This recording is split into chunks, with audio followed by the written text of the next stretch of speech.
Let's just say the ratings aren't the same with Caitlin Clark and the Indiana Fever now eliminated.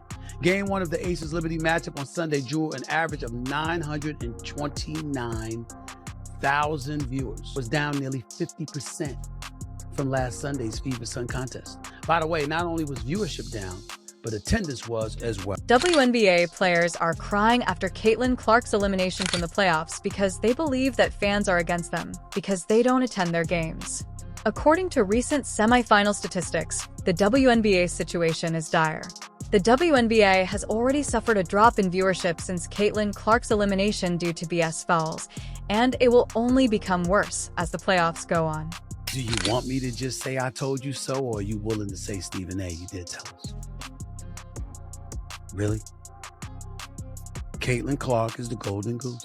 What kind of sport permits mistreatment of its best players?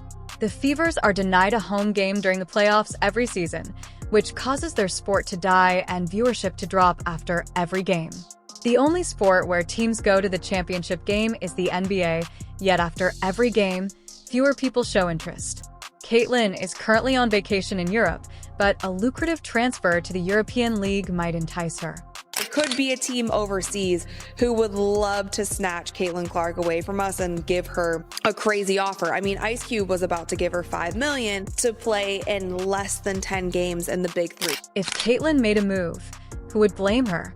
She would be treated well and earn 10 times as much as she does now. She was even denied the opportunity to win Unanimous Rookie of the Year by the WNBA. One voter cast a ballot for Angel Reese. This voter needs to be identified. Should have been unanimous. Should have been. I agree. Unanimous. It should have been unanimous. And one of the things that sticks with me is, well, she was the first rookie to get a triple-double. The Caitlin Clark effect is finally taking hold in the WNBA, and viewership is steadily declining. Players think that fans want to see Caitlin Clark exclusively, and they would be correct. A.A. Wilson wasn't happy with the drop in viewership even after taking home the MVP trophy. She continued, "This year is more the year that I've seen anyone call my game boring than it's ever been."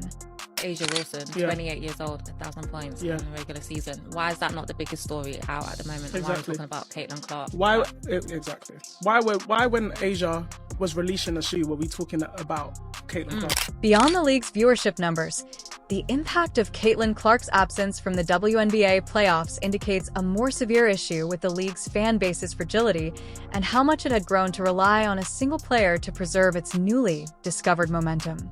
The sudden decline in viewing following the Indiana Fever's loss to the Connecticut Sun and the conclusion of Caitlin Clark's rookie season was shocking, but it also highlighted an unsettling truth about the WNBA.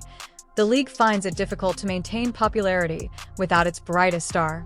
2023 season, the WNBA had grown by 40% viewership from 2022 to 2023. But with Caitlin Clark's arrival, it's grown by 400% viewership. What that means is if the WNBA were continue to grow at the rate it grew from 22 to 23, it would take until 2028 to do what Caitlin Clark did this year. Viewership dropped by more than half when Clark was eliminated from the playoffs, suggesting that a sizable portion of the league's audience was inspired by her presence. This cannot be ignored or dismissed as an anomaly. The WNBA has faced criticism for its inability to retain its fan base in the absence of Caitlin Clark, whose star power has been essential to the league's ability to attract spectators. Ever since, Angel Reese had that injury to me, and also coming off of Olympic break, Caitlin Clark separated herself. Yeah. She should have been unanimous. Now to celebrate her, one thing that people forget is as a rookie, she was the most blitzed player in the WNBA, and she still put up 19, 5, and 8 assists. The WNBA needs to take note of this sharp decline in viewership. The league has been plagued by low attendance and ratings for years, but Caitlin Clark's breakthrough season appeared to provide some hope as her games often drew record crowds. The WNBA appeared to have made a turn for the better for a brief period of time, but now that Clark is gone, it's clear that the league's newfound popularity was not as strong as it appeared without Caitlin Clark in the playoffs.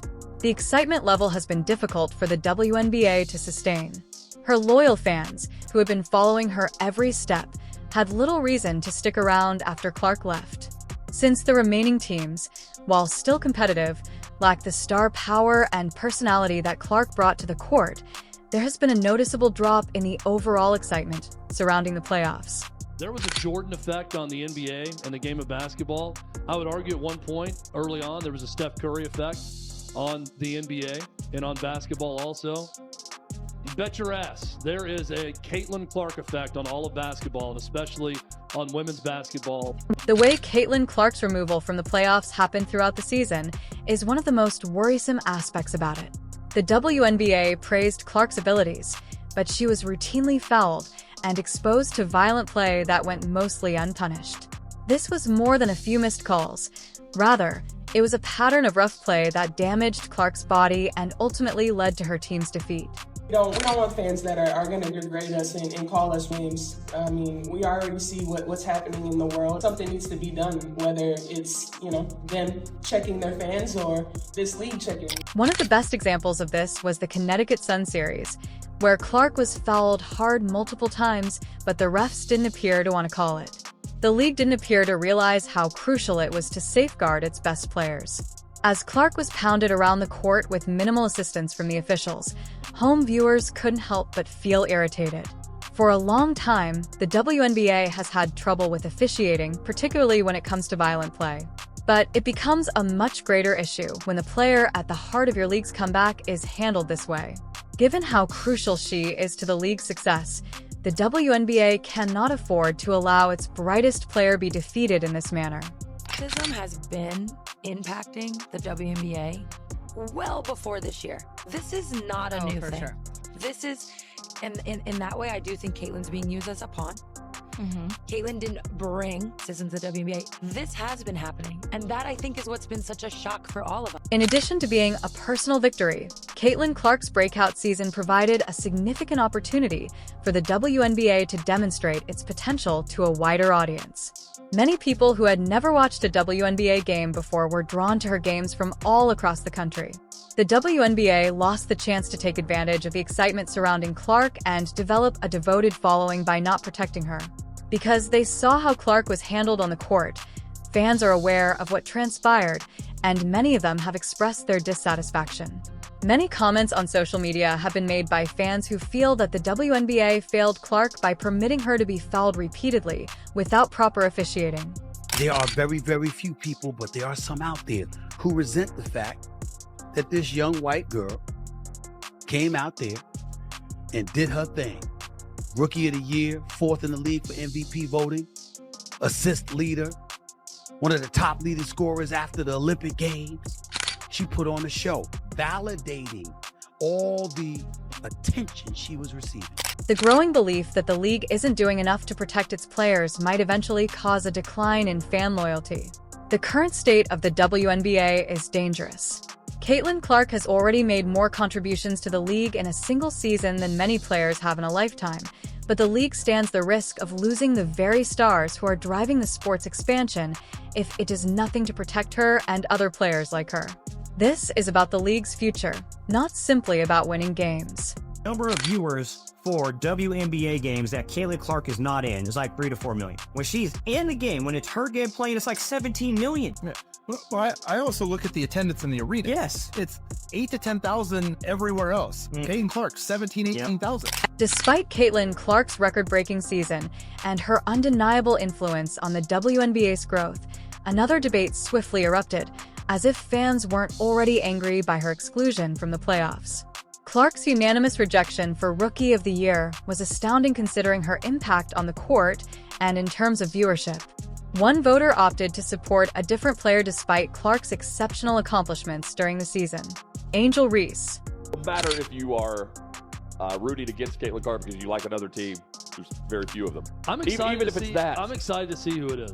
This decision infuriated a lot of supporters, who questioned how anybody could vote for someone other than Caitlin Clark, who had single-handedly improved the NBA's standing and acted as the impetus for the league's surge in popularity. To exacerbate the situation, Clark's failure to win Consensus Rookie of the Year infuriated her and her supporters. The WNBA has refused to reveal the identity of the lone voter who chose Reese over Clark in order to protect their privacy. This lack of transparency has only made fans more irate. Many feel that Clark is not getting the recognition she deserves from the league.